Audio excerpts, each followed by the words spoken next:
Ladies and gentlemen, it has been a few days since Chisa has been out, and I have had plenty of time to play with her, see how she fares in teams, and what she's good at. So in this video, I'm going to put it plainly.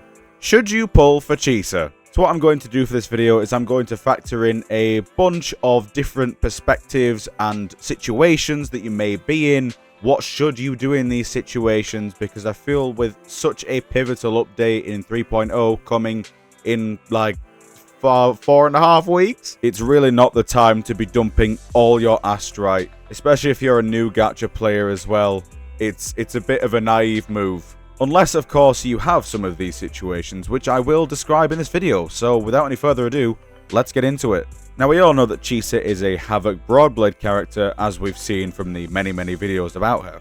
However, a lot of people, when the kit was revealed, mistook her for a DPS. Which is in fact not the case. She is not a DPS at all. In fact, she works best as a number 3. No, not a sub DPS, a number 3. A support.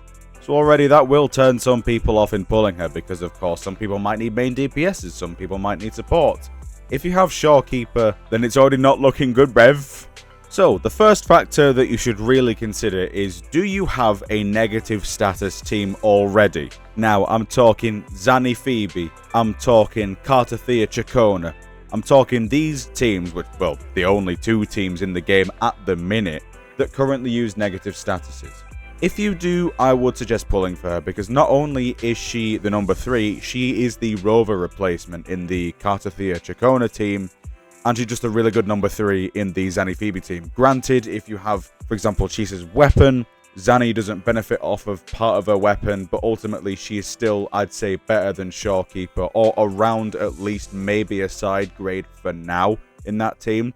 I'd think that she's a lot better than shorekeeper in the Cartathea Chacona team though. So if your main team is Cartathea Chacona and you need more damage, then I would definitely recommend pulling Chisa. And this goes for if you are planning to pull any negative statuses characters, because if you look at the developer livestream, they said that they were going to make some changes about the upcoming sort of negative statuses.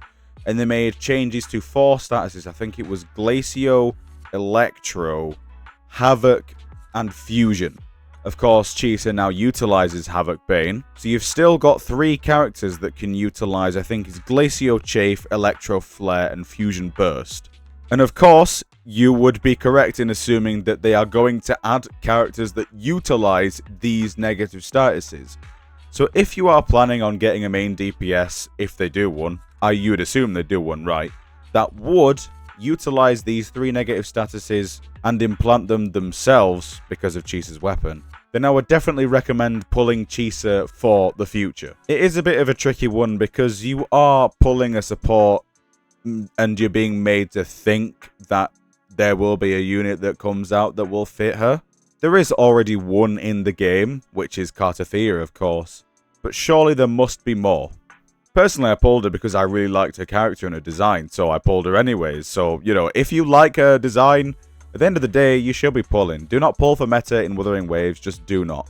Pull for who you want, and then build around that. And I guess another thing is, if you are stuck for astrites, then just wait. Because by the time Chisa's banner ends, there may be more information on the upcoming 3.0 units. There is a chance that doesn't happen, and then you wait too long, and then Chisa's gone. But I honestly think if you are going to pull for the future, or anything like that, if you're not pulling for the now, I would personally suggest just waiting till her rerun, because you know for a fact that she'll be reran soon. So the moral of this video is, if you do not have immediate value from Chisa, do not pull her now, unless you like her design, simply put. Just wait for her rerun, because I'm sure when she reruns, she will be a lot better in the meta than she is now. And no, for all the people out there, she is not a must pull. I think everybody knew that already, but yeah. Thank you all so much for watching this video. I'll see you on the next one. Goodbye for now.